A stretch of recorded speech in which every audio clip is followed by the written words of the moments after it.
Abdominal paracentesis is performed as a diagnostic procedure to establish the etiology of new-onset ascites or to rule out spontaneous bacterial peritonitis in patients with pre-existing ascites.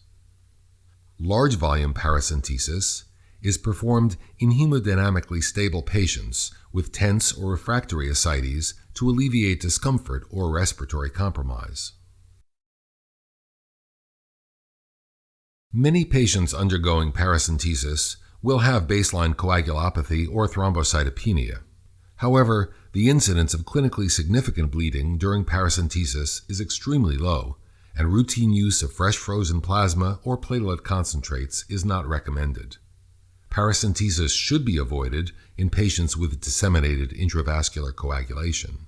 The paracentesis needle should not pass through sites of cutaneous infection, visibly engorged subcutaneous veins, surgical scars, or abdominal wall hematomas. Extra caution should be used in pregnant patients and those with organomegaly, small bowel obstructions, or probable adhesions. When available, ultrasound guidance should be used to minimize the risk of intra-abdominal organ injury, especially in patients who are overweight and those with multiple surgical scars. There are various devices which are frequently assembled in prepackaged kits that can be used to perform paracentesis. You should be familiar with the specific devices available at your institution. For sterile preparation and administration of anesthesia, you will need a skin cleansing agent, sterile gauze, sterile gloves and drape, and a face shield. You will also need a skin marking pen, 1 or 2% lidocaine, a 10 milliliter syringe, and a 22 or 25 gauge needle. For collection of acidic fluid, you will need an over-the-needle catheter device, a 60 milliliter syringe, and high-pressure drainage tubing. You will also need specimen tubes, large evacuated containers, and a sterile occlusive dressing. In this video, we will demonstrate the use of a paracentesis-specific needle and catheter assembly. This device has a safety mechanism with a retractable blunt obturator. When pressure is applied to the distal end of the device, the obturator retracts and the bevel of the needle is exposed, allowing penetration of the tissues. An indicator at the top of the device will turn red whenever the obturator is retracted. Once the peritoneal cavity is entered, the obturator redeploys.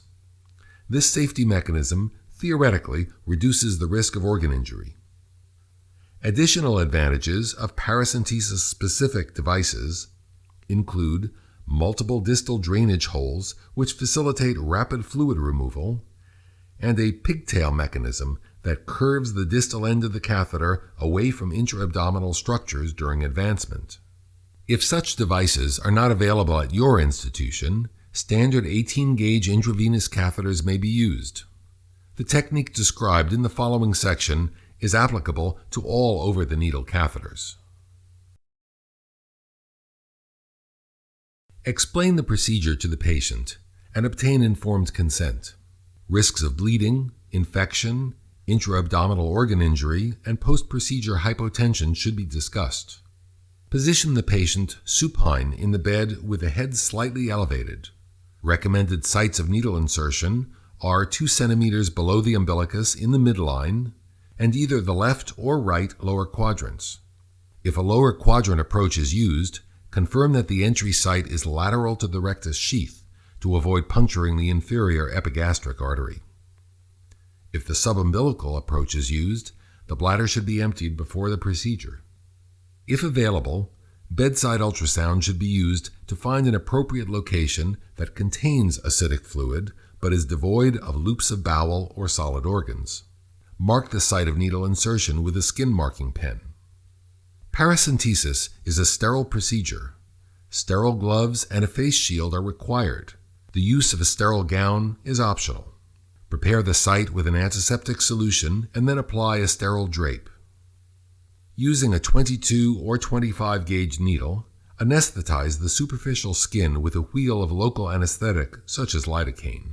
Continue to anesthetize the deeper tissues in the anticipated tract of the paracentesis catheter, intermittently pulling back on the syringe every 2 to 3 millimeters. Once peritoneal fluid begins to fill the syringe, inject additional anesthetic to anesthetize the highly sensitive parietal peritoneum. A total of 5 to 10 milliliters of lidocaine is generally used. Begin by making a small puncture in the skin with either a scalpel or large gauge needle to facilitate advancement of the paracentesis catheter. Next, advance the catheter through the epidermis. In this video, we will demonstrate an angular entry technique in which the cutaneous site of insertion does not directly overlie the site of penetration into the peritoneal cavity. Alternatively, a Z-tract technique may be used. In this method, the cutaneous tissues are pulled 2 centimeters caudad prior to needle insertion and advancement through the peritoneum. When the catheter is withdrawn at the end of the procedure, the cutaneous entry site will retract to its original position. Both techniques ensure that the cutaneous and peritoneal insertion sites do not directly overlie each other, theoretically minimizing the risk of an acidic fluid leak following the procedure. Intermittently pull back on the plunger as you continue to advance the needle through the subcutaneous tissue. Bedside ultrasound may be used to confirm proper placement. You may feel a sudden loss of resistance when the needle pierces the peritoneum.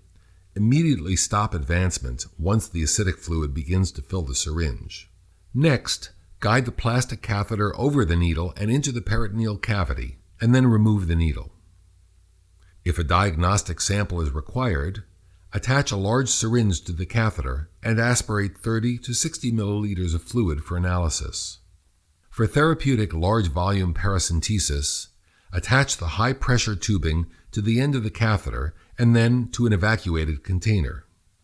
Further containers may be used for collection of fluid if necessary. Blood pressure and heart rate should be monitored during large volume paracentesis. Once the desired quantity of fluid has been removed, withdraw the catheter and apply a bandage. Aspirated fluid should be immediately placed into appropriate specimen tubes. A tube without additives should be sent for chemical analysis of albumin and total protein concentrations. An EDTA tube should be sent for evaluation of cell count and differential.